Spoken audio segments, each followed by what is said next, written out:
अस्सलाम वालेकुम नाज़रीन, एक नए व्लॉग के साथ आपकी खिदमत में हाज़िर है। नाज़रीन, आज हम सुप्रीम कोर्ट ऑफ पाकिस्तान में मौजूद हैं। मेरे साथ सोहेल रशीद साहब खड़े हैं और सुप्रीम कोर्ट ने आपसे कुछ देर कबल ही एक बड़ा ही तारीखी फ़ैसला सुनाया। और अगर हम ये कहें कि chief justice obsession regarding the past is finally over, तो शायद गलत ना होगा। जो चीफ़ जस्टिस ऑफ पाकिस्तान ने माजी की गलतियों को दुरुस्त करने का एक अलम उठा रखा था, आज टू सम एक्सटेंट उसमें कुछ फर्दर डेवलपमेंट हुई है। जुल्फ़िकार अली भुट्टो साहब की जो फांसी थी उसके हवाले से उन्होंने फ़ैसला सुनाया है। 9 रुकनी लार्जर बेंच ने मुतफ़िका तौर पर अब ये करार दिया है कि जुल्फ़िकार अली भुट्टो को फेयर ट्रायल नहीं मिला, ना ही ड्यू प्रोसेस अपनाया गया। और ये एक बुनियादी नुक्ता है जो आज के उस रेफरेंस से या उस अदालती फ़ैसले से या राय से हम अख़ज़ कर सकते हैं। दूसरी जानिब जो जुल्फ़िकार अली भुट्टो साहब की सज़ाए मौत का फ़ैसला है उसको आज भी अदालत ने बरकरार ही रखा है। उसकी वजूहात भी सोहेल रशीद साहब से जानेंगे। सोहेल साहब, पहले तो ये बताइएगा कि इस फैसले को आप किस तरह देखते हैं? देखिए, सबसे पहले तो जैसे आपने देखा कि माजी का ख़त्म हो गया, तो अच्छा नहीं है कि माजी उन्होंने ख़त्म कर दिया। माजी के बाद हाल की बारी आती है, फिर मुस्तकबिल की आती है। तो अब वो हाल की तरफ आएंगे कि अभी मौजूदा दौर में तो किसी को ऐसा तो नहीं हो रहा कि फेयर ट्रायल किसी का मुतासर हो रहा हो, कोई आइनी जो गारंटी की हुई है आईन पाकिस्तान ने, बुनियादी हकूक़ वो किसी के छीने जा रहे हों या किसी के साथ ऐसा कोई सलूक तो नहीं हो रहा। अब यकीनन वो हाल की तरफ आएंगे, फिर मुस्तकबिल के लिए एक अच्छी चीज़ें छोड़ के जाएंगे। अच्छा, दूसरा आपने कहा कि फ़ैसले को कैसे देखते हैं। देखिए, फ़ैसले को पहले तो हम एज़ इट इज़ फ़ैसला बता देते हैं कि क्या है। फ़ैसले में सदर पाकिस्तान ने पूछ रखे थे 5 सवालात सुप्रीम कोर्ट से कि इन पर आपने अपनी राय देनी है। उसमें एक सवाल ये था कि क्या ये फेयर ट्रायल था, आइन में दिए गए हकूक़ से मुताबिक रखता था या नहीं। इस पर सुप्रीम कोर्ट ने मुतफ़िका तौर पर 9 जजेस ने माना है कि तब जो 7 जजेस ने जो अपील सुनी यहाँ पे, और उससे पहले जो ट्रायल हुआ हाई कोर्ट में, दोनों ने फेयर ट्रायल जुल्फ़िकार अली भुट्टो को नहीं दिया।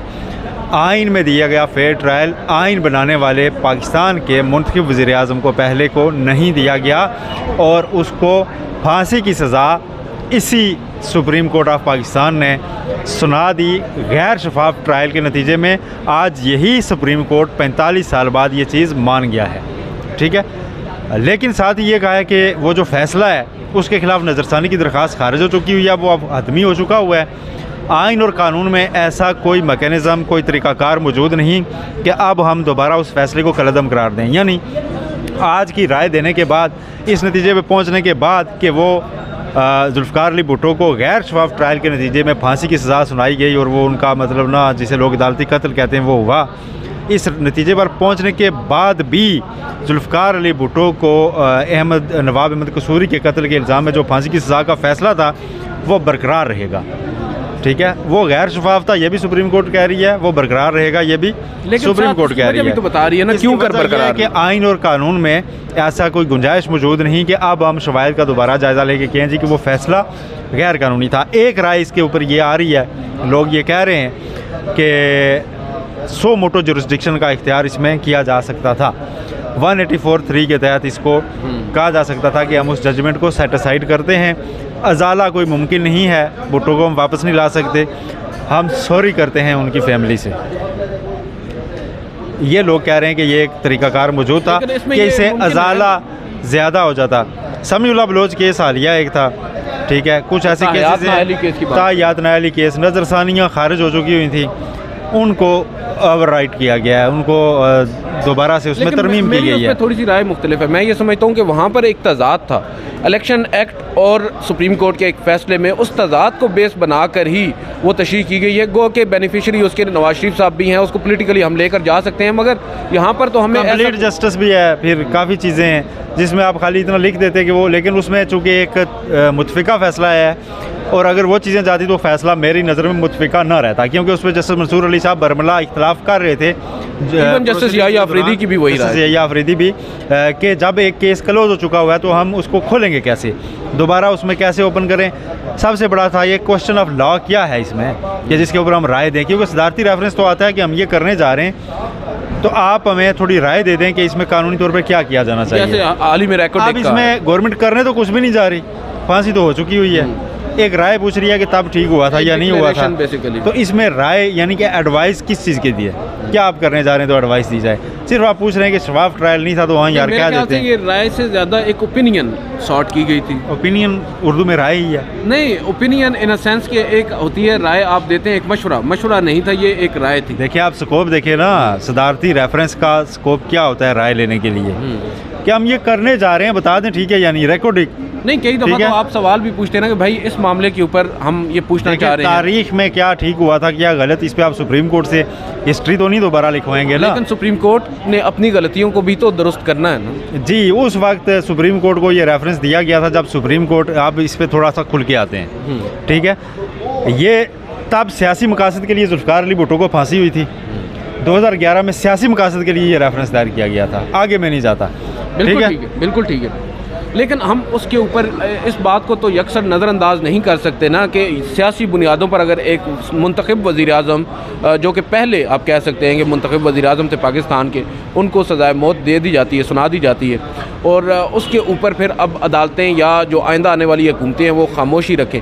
ये एक अलग बात है कि आज के जो हालात हैं उनको हमारी अदालतें बदकिस्मती के साथ यकसर नज़रअंदाज किए हुए हैं। हम आएंगे इमरान खान साहब की तरफ, और मुझे इसमें एक रे ऑफ होप भी नज़र आई है इस ऑर्डर के अंदर। अभी तहरीरी ऑर्डर मैं और सोहेल रशीद साहब पढ़ रहे थे, उसके अंदर एक चीज़ बड़ी दिलचस्प लिखी हुई है, वो अगर आप एग्जैक्टली पढ़ दें कि तमाम जो लोग हैं उनको हमारे जो जजेस साहिबान हैं, हम जजेस साहिबान, चीफ जस्टिस काजी फाइज अपने फैसले में कह रहे हैं, बल्कि आप ये मैसेज जो है ना, ये मेरा ख्याल है हर जगह जाना चाहिए सुप्रीम कोर्ट ऑफ पाकिस्तान से, जो चीफ जस्टिस ने जजेस को अपना हल्फ याद कराया है ठीक है।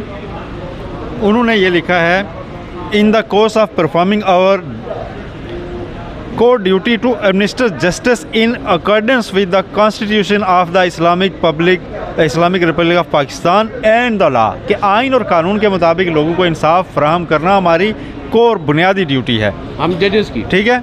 आगे वो लिखते हैं, वी जजेस आर बाउंड, हम जजेस पाबंद हैं, to do right to all manner, ठीक तरह से इंसाफ करें सबके साथ, ऑफ पीपल, तमाम लोगों के साथ, यानी कि यकसा सलूक करें, यकसा इंसाफ करें, अकॉर्डिंग टू लॉ, कानून के मुताबिक, without fair,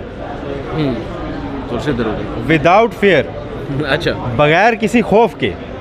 chief justice of Pakistan ने सुप्रीम कोर्ट ऑफ पाकिस्तान के 9 रुकनी बेंच ने आज ये लिखा है कि तमाम जजेस पाबंद हैं कि बगैर किसी खौफ के इंसाफ करें और तमाम लोगों के साथ यही सलूक किया जाए, और फेवर और खौफ के साथ भी काम नहीं करना और किसी को फेवर देने के लिए भी काम नहीं करना, कि कोई बंदा आपको अजीज़ हो गया, प्यारा हो गया एक साइड, तो आप उसको ज़्यादा उसकी पड़ला झुकने लगे। एक तासुब भी होना चाहिए वैसे।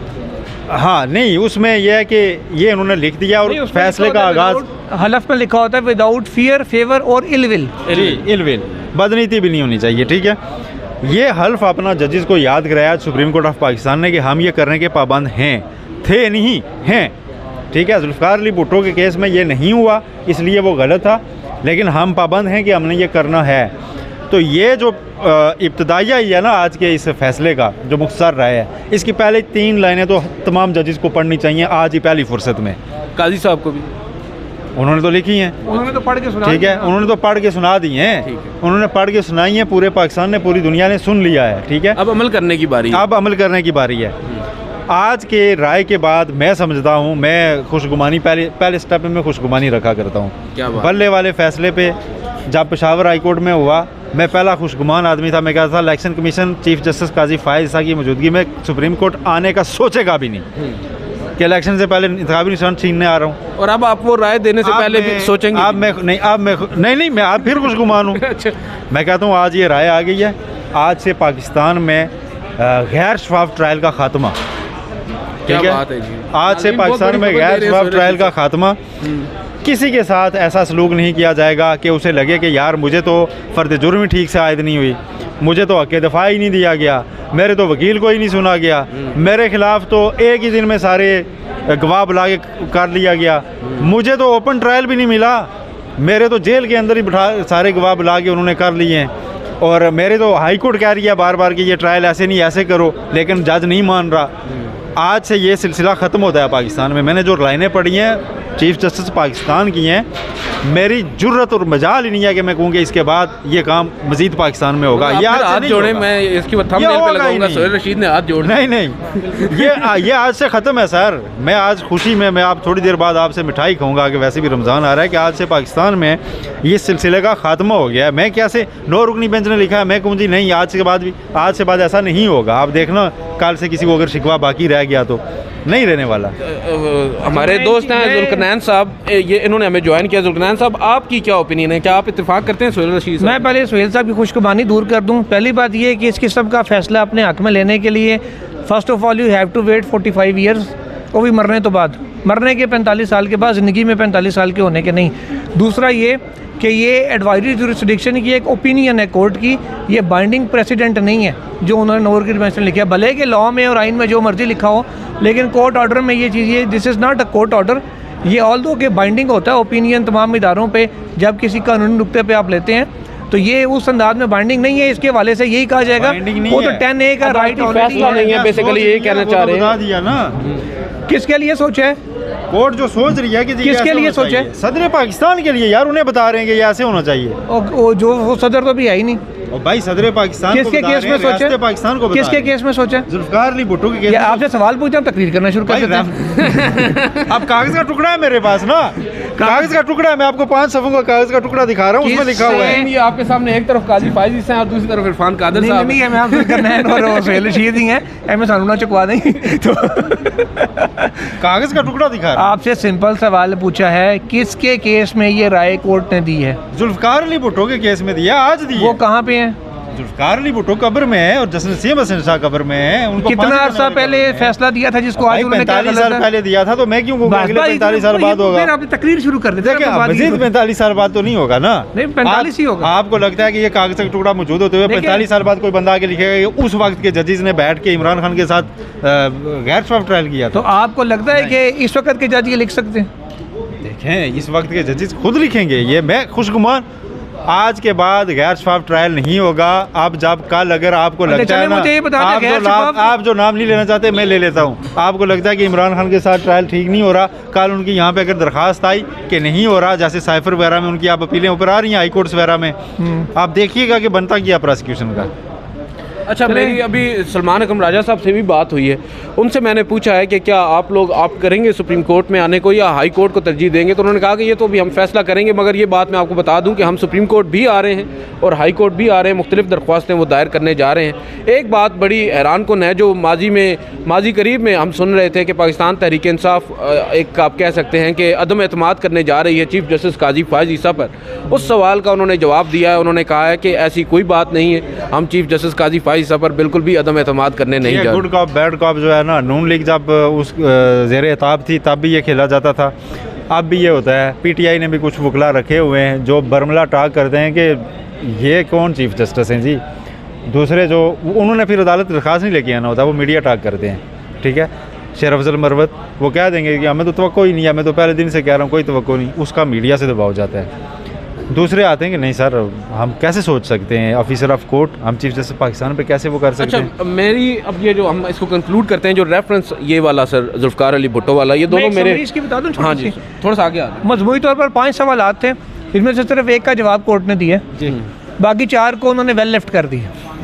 अब इस पे मिठाई खानी है तो भावें खा लो जाके। अच्छा, मैं इसमें एक बात इन दोनों हजरात से भुट्टो साहब वापस नहीं आ सकते, ये तो मैं मान चुका हूँ। ये मैंने आपके आने से पहले भी इन्हें बताया था कि बाकी जो चीज़ें हैं कि फैसला बरकरार रखा गया है कि कत्ल में जुर्म में जो सज़ा हुई थी भुट्टो को, वो फैसला बरकरार ही रखा गया है, उसको नहीं छेड़ा गया। लेकिन एक चीज़ मैं यहाँ पर क्रेडिट ज़रूर दूंगा चीफ जस्टिस काजी फायज ईसा को, आप लोग मुझसे इख्तिलाफ कर लें कि कई जजेस साहिबान गुजरे हैं यहाँ पर, कई चीफ जस्टिस गुजरे हैं, 44-45 साल हो गए हैं। एक बात तो आप लोग तस्लीम करेंगे, निजी महफलों में हमारे साथ गुफ्तगू में भी कई जजेस साहिबान ने इसको यही बातें कही हैं हमारे सामने, जो आज 9 रुकनी लार्जर बेंच ने एक तहरीरी शक्ल में कही हैं, लेकिन कम से कम इन्होंने इसको मुकर्रर तो किया। मैं एक सवाल आपसे पूछूं, वो जो काजी साहब पूछते हैं, चले हमने तो गलती कर दी हमारे एंड से कि कोर्ट ने केस नहीं लगाया, आपने कितनी अर्ली हियरिंग्स फाइल की थी? पीपल्स पार्टी ने कितनी दफ़ा अर्ली हियरिंग दी है कि यार इस रेफरेंस को लगा दें? अपनी गवर्नमेंट जाने के बाद 2012 में लास्ट नवंबर में हेयरिंग हुई थी ना, इफ्तिखार चौधरी साहब ने की थी। ये साकिब निसार साहब के दौर में आई थी। किसके दौर में? साकिब निसार साहब के दौर में नहीं आई थी सर। नहीं, मुझे याद है ये बिलावल भुट्टो जरदारी साहब ने सर तहरीरी कोई नहीं आई थी, ज़बानी आई थी। जो है ना 2011 में सियासी मकासद के लिए इसको लाया गया था। उस वक्त के चीफ जस्टिस इफ्तिखार चौधरी से ये राय लेनी थी, जो पीपल्स पार्टी को बहुत लताड़ रहे थे। ठीक है, पीपल्स पार्टी ने कहा था आए ना ज़रा, फिर आपको आइन और कानून बताते हैं कि सुप्रीम कोर्ट में क्या होता रहा। तो वो बेसिकली उनके लिए आई थी और बाबर अवान साहब के का ब्रेन चाइल्ड था ये रेफरेंस। ठीक है, उसके बाद किसी ने इसको नहीं समझा कि जी इस पर आके पैरवी करें, या सुप्रीम कोर्ट ने भी नहीं लगाया। लेकिन अच्छा किया कि सुप्रीम कोर्ट ने अपने कोर्ट में से वो बाल निकाल दिया कि जो कहते थे कि जी सुप्रीम कोर्ट आपके पास हमारे अदालती कत्ल का वो पड़ा हुआ है, वो उन्होंने बता दिया कि यार ट्रायल ठीक नहीं हुआ था, ट्रायल ठीक नहीं लेकिन हुआ इसको था। बेस बनाकर भी तो इस अदालती ओपिनियन को आज बेस बनाकर कोई भी, जैसे अब बात हो रही थी 184(3) की दरख्वास्त दायर करके ये कह सकता है कि अब तो सुप्रीम कोर्ट खुद करार दे चुकी है कि ये गैर शफाफ किस्म का ट्रायल था। सुप्रीम कोर्ट ने ये भी करार दिया ना पहले सवाल के जवाब में, जो एक अकलौता जवाब उन्होंने दिया है, उसमें उन्होंने ये भी करार दिया कि कोई रिव्यू खारिज होने के बाद कोई मैकेनिज्म ही मौजूद नहीं है हमारे पास कि हम इसको रिविजिट कर सकें। 184(3) में आप आए जिसमें मर्जी है, इसमें अक्लमंदी अगर पीपल्स पार्टी करती ना थोड़ी सी, वो ये करती जैसे आप इससे पहले भी एक रेफरेंस आया था जो प्रेसिडेंशियल रेफरेंस, वो जो था 63 ये वाला, हाँ जी, उसमें साथ आइनी दरखास्तें भी आ गई थी।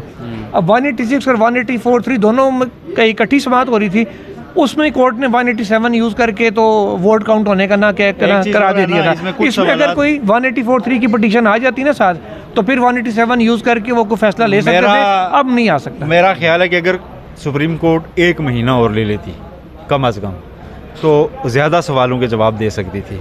इस्लामी वाले में आपने जैसे एक और केस का भेजा है, आप इस्लामी नज़रियाती कौंसिल को भेज देते ना ये सवाल कि ये तो मेरे ख्याल से ऑन पर्पस उन्होंने अब इग्नोर ही किया कि भाई यहाँ पर जो सरदार तारिक मसूद रिटायर होना था, उनसे पहले ये फैसला करना था। चीफ जस्टिस साहब ने ये कहा था, ठीक है, कि उनके जाने से पहले हमने ये फैसला करना है, तो उस जल्दी में कि उनको ये रेफरेंस उनसे और एक और भी आपको अपडेट दे दूं कि इस्लामी नज़रियाती कौंसिल तहलील हो चुकी है। हाँ, उनका अलविदाई इजलास था, उनके चेयरमैन और 12 मेंबरान रिटायर हो चुके हैं। अब जब तक वो नहीं आते ये गैर फाल रहेगी। तो इसको उन्होंने अपनी ओपिनियन फॉर्म कर ली, जो मांगी गई थी। नहीं, जो मांग वो तो उन्होंने कर दी है, वो आज या कल में यहाँ पहुँच भी जाएगी। उन पर सब मेंबरान के दस्तखत हो चुके हैं, वो ओपिनियन में पढ़ भी चुका हूँ। वो होम्योपैथिक सी है, उसमें ज़्यादा कोई नहीं है। मैं आपको चले ऑनर ये भी बता देता हूँ, होम्योपैथिक ओपिनियन है उनका। तो बहरहाल वो अब मज़ीद कोई चीज़ कादियानियों वाला वो जो केस था जिसके ऊपर काफ़ी ज़्यादा एक कंट्रोवर्सी ने जन्म लिया था, उसके ऊपर नज़रियाती कौंसिल से राय मांगी। चले आपको एक खबर ये भी दे दूँ, अल्लामा ताहिर अशरफी साहब जो हैं, उन्होंने ये पूरी जो FIR हुई थी जिसके ऊपर यह बेल की केस था यहाँ पे, उस FIR के कंटेंट्स लेके FIR की कॉपी साथ लगाई, सुप्रीम कोर्ट को ऑर्डर लगाया, अपनी जो ओपिनियन उन्होंने कौंसिल को भेजी थी डिबेट के लिए। हर सब ने अपने अपनी राय दी थी, उन्होंने इन राइटिंग भेजी थी। उसमें उन्होंने बड़ा ठोक के लिखा हुआ था। अच्छा, उन्होंने बड़ा ठोक को जाकर लिखा था, मैंने वो पढ़ा ओपिनियन उनका भी। एक एक चीज़ का हवाला दे के सुप्रीम कोर्ट के रेफरेंस में जो इन्होंने रेफरेंसेस दिए थे उनको कोट करके उन्होंने अपना मुदल्लल जवाब दिया था शरई पॉइंट ऑफ व्यू से, और कौंसिल ने बहरहाल उस पर डिबेट की, और जो कौंसिल का जवाब है वो इतना ठोक को जाकर नहीं है, वो थोड़ा सा ऑब्वियसली। हाँ, चले नाज़रीन, बहुत बहुत शुक्रिया सोहेल रशीद साहब, जुल्करनैन साहब, दोनों ने मुझे टाइम दिया। दोनों काफ़ी मसरूफ़ लोग हैं। आज की इस वीडियो से इतना ही। बहरहाल मैं ये बात ज़रूर कहूँगा कि चीफ़ जस्टिस ऑफ पाकिस्तान ने फाइनली जो उनकी एक ऑब्सेशन थी पास्ट को लेकर के, उसको ख़त्म तो किया है। अब देखते हैं अब जो मौजूदा हालात हैं, जो इमरान खान साहब एक और मुंतखब वज़ीर आज़म जो कि अब जेल के अंदर बैठे हैं और मुतअद्दिद दफ़ा चीफ जस्टिस काजी फ़ाइज़ ईसा को लिख भी चुके हैं, क्या अब उनकी बारी भी आएगी या फिर उनको भी 44-45 साल इंतज़ार करना होगा? आज की इस वीडियो से इतना ही। इजाज़त दीजिए, अल्लाह हाफ़िज़।